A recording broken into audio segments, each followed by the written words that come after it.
feel the loss of Emmanuel Farhi very vividly. He made a tremendous number of contributions that are very important in many different areas. And in many ways, he reminds me of other extremely talented people who have left us too early. And I can think of people like Arthur Rimbaud, as a French poet, or Nicolas de Staël, very famous painter, or Modigliani, who also disappeared too early, or perhaps closer to our field in economics, Frank Ramsey, extremely talented mathematical economist who died very young. And Emmanuel, like them, I think, was able to bring a tremendous amount to all of us through his work, through his exchanges, and the loss is that much more painful to bear. To me, what is truly exceptional is the breadth of the field that Emmanuel covered in economics. Now, to most of us, we would be worried about stretching ourselves too thin, even if we just went across topics in the same field. But Emmanuel could go across closed economy macro, open economy macro, behavioral economics, public finance, asset pricing, corporate finance, networks, and just absolutely seamlessly and effortlessly. And he would contribute was not just one paper, but multiple papers in each of these different fields. He was such a deep thinker. Emmanuel researched what he thought was best, not necessarily what was popular at the moment. I think Emmanuel's work embodies almost everything that's great about economics. How economics can bring together very different tools, models at different levels of abstraction as well as data to shed light on important real-world issues and guide the policymakers. Emmanuel will be remembered as one of the most influential economists of our generation. There are sort of, I think, two big ideas that stand out to me. The first is that finance and economics really need to be studied together if we want to understand some of the big challenges and some of the big issues that are going on in the world economy. So a lot of his work has been importing insights from asset pricing and sometimes also corporate finance into sort of international macroeconomics. The second big idea, or maybe it's more of an attitude, is that sometimes tackling important policy questions requires building foundations, theoretical foundations. That's a big word, but maybe just ways of thinking about things that people may not be familiar with. And he really kind of made that one of his missions, like give people the tools, give people ways of thinking about different problems. When I think of Emmanuel Farhi, the first word that comes to my mind is elegance. The elegance of his ideas, the inimitable way he could boil down a complex topic or model to a single elegant equation, and perhaps sometimes overlooked due to the sheer quality of his work, the way he could elegantly and clearly communicate his ideas. In many ways, he was the closest thing I have ever encountered to the ideal of a scholar, someone fully committed to the power of economics and the importance of research and ideas, yet deeply concerned about their real-world application, someone who would follow the truth no matter where it took him, and someone who was concerned not only with being the best, but also making sure his students and colleagues were the best that they could be. I greatly miss Emmanuel, my friend and colleague at Harvard. Since our offices were just across the hall, we spent a lot of time together on issues both economic and personal. Many people have discussed his brilliant mind and publications, including the recent work on production networks that's likely to be his most important scholarly contribution. I'd like to talk about Emmanuel's work with David Baqaee on Input-Output Networks. This is really path-breaking stuff. I think I can say that their work starts where Vasily Leontiev and Paul Samuelson have stopped. They show us how to do better measurement, better theory, better estimation, laying the foundation for better macroeconomics. Emmanuel was a one-in-a-lifetime, maybe one in many lifetimes collaborator and friend. From the outside, people mostly knew him for his extraordinary intelligence. But for people who were closer to him, I think it was really his persistence and his enthusiasm for his work that were even more unique. When I was working with him, I never had to worry that a project would hit a dead end because I knew that we would eventually grind through and break down whatever roadblocks came our way. His enthusiasm for his work was infectious. One time when we were traveling together in New Zealand, Emmanuel discovered some of Al Harburger's papers from the 1970s. And we stayed up all night in a place called Punakaiki trying to read and understand them. We'd rented a cottage by the ocean, but by the time we were done with the papers, the sun had already set and it was too late to go to the beach. Not only that, all the stores and restaurants in the area were closed, and so we couldn't get dinner. I tried to call up some pubs to convince them to cook something for us, but nobody was willing to do it. Eventually, we ate our dinner, which was a bag of bananas Emmanuel had picked up from the grocery store earlier that day, and some energy drinks from the back of the car. Despite this, we went to bed fully satisfied, knowing that we had learned something new that neither of us knew before. I'm going to miss moments like this in my life. Adieu, my friend. I think about your absence every day.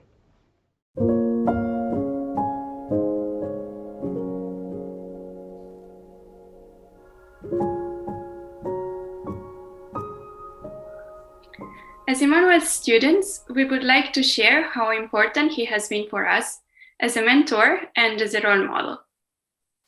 So we were all intimidated at first. He struck us as a genius, one of those academics who wrote papers that nobody else could, who engaged with deep economic questions that we thought were impossible to answer. Later on, despite choosing to focus on trade instead of macro, Emmanuel remained always there for me.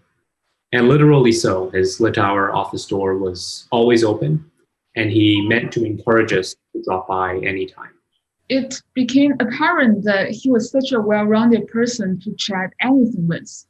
He could talk about the recent novel he was reading, complain about the approaching deadlines, and even teach me English writing from his French expertise. For me, Emmanuel fueled a tremendous period of personal growth. A single 1 hour conversation with him would often fuel months or even years of inspiration. Oh yeah, for me, he was a brave dreamer. He had always this sort of foot on the air, and he always had another foot firmly on the ground. And I mean, right at the same time, he would always encourage us to like go forth and just ask the big questions, explore uncharted waters, and just face the frustration of not always finding the way forward, but always comfort us that we had learned something new and we were just one step closer to the right answer. Yeah, I will always remember this, infinite passion for learning and this insatiable curiosity. Emmanuel also really loved his students. He enjoyed presenting his work to junior scholars. He really believed, in young minds and people who want to do things differently and want to do things better. I was always struck by his personal qualities as well as his professional talent. He was able to understand when I was discouraged or afraid or just tired of a project. And even when I didn't voice it, he would just truly participate in whatever I was going through, both personally and professionally. We all saw him as this role model beyond just the boundaries of academic work and admired how his kindness, his humility, his respectfulness, importantly, his whole humanity was always present wherever he went and whoever he spoke to. So I feel that he may have left us and we miss him tremendously, but we still carry his memory forward as a tremendously caring advisor, a guiding light, and our undisputed role model. It was clear that he didn't just care about the development of my kind of professional life, but he actually genuinely cared that would find a path of happiness and stability in my life. And it was clear that he truly cared. One of the nicest memories I have of Emmanuel was how every time that we would meet and we would discuss about research and new ideas and projects, and I would describe to him some new ideas I was getting excited about, you could see him light up. You could see that he was getting happy for me. He was sharing his enthusiasm for new projects and the research process. He always pushed me and his other students to do their best and to reach for the stars and really challenge this. He had a genuine passion for economics and for really pushing the boundaries. He was trying to solve the hardest questions, the non-obvious questions, discovering something truly new and unexpected, something he didn't anticipate before solving the model, gave him an enormous sense of satisfaction. It is hard to conceive how life is going to keep going without him. For many years now, every time I start a new project, my first thoughts always are, what will Emmanuel think?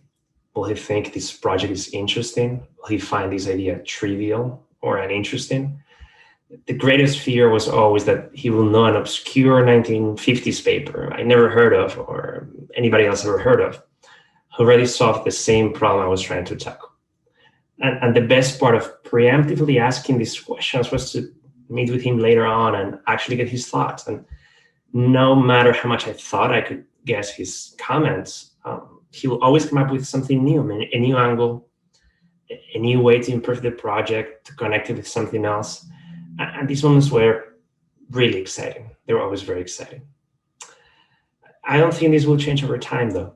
I'll keep asking those same questions. And in that sense, Emmanuel's presence, his intellectual influence, will stay with me and with the many other people he interacted with for a very long time. Emmanuel was the kind of mentor that any junior faculty could wish for. He was always there for you when you needed advice.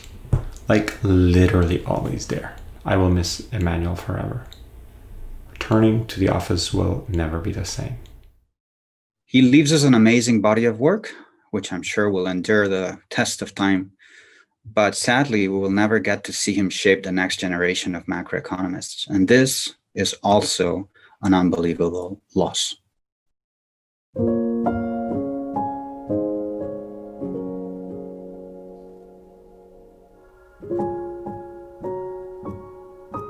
Most importantly for me, Emmanuel was the person to go to, not only for work, but also to have fun and learn. I haven't met in my life anyone as brilliant as him, and at the same time being extremely kind and gentle, funny and witty. He was a polymath. He would navigate very easily on various topics that he had studied and read for pleasure. This was really great about him. I was doing African history for a living. He would know as much as I did, reading it for fun. We would talk endlessly about poetry, about literature, and I was stunned about his deep reading of many books, for example, of Nikos Kazantzakis or Konstantin Kavafi. Every week or so, he would recommend one or two books to read, a couple of movies to go and watch, and when Netflix became big, with series. He was a true intellectual with whom I liked to interact. We talked about many topics. Often we discussed arcane publications about economics, which were relevant to either his work or mine work. And we discussed also Israeli movies and more general theater and film. His brain turned fast, really, really fast. But he also worked hard, really hard. Everything had to be perfect. He was always working, actually, even when we were playing tennis. A long time ago, more than 10 years ago, he told me about an idea while we were resting on the side of the tennis court. I joked that he would have a paper written before our next tennis game, and of course he did, right? He always liked to ask the hard questions and be asked the hard questions, not only in economics, but in general about life.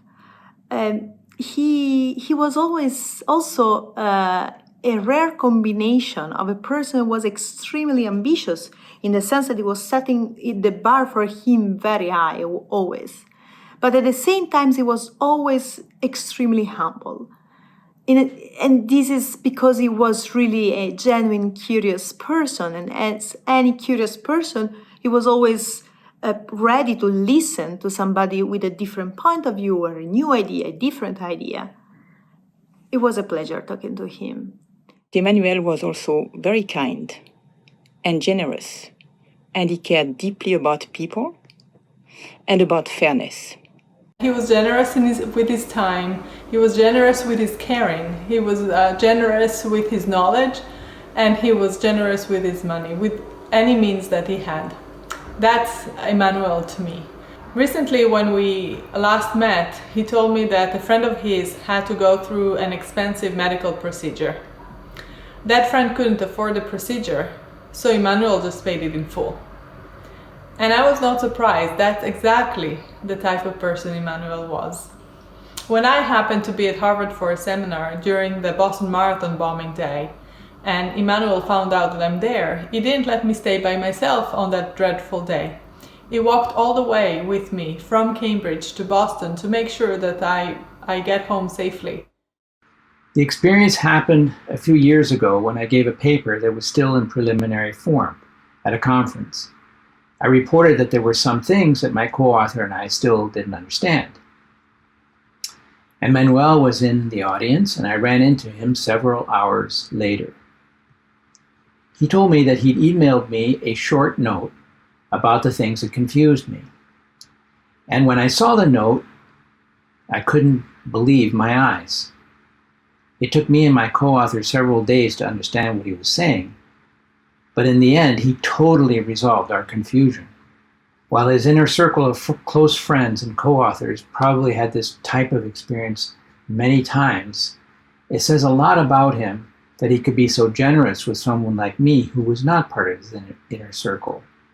There was no trace of arrogance or triumph in him, just plain humility and joy of sharing ideas. In that experience that I had with Emmanuel, I didn't just learn a lot about economics. I also got a great lesson about what it means to be a really fine human being. I will always remember him as a bright, energetic, brilliant person, so full of life, goofy in so many different ways, and I just so dearly miss him.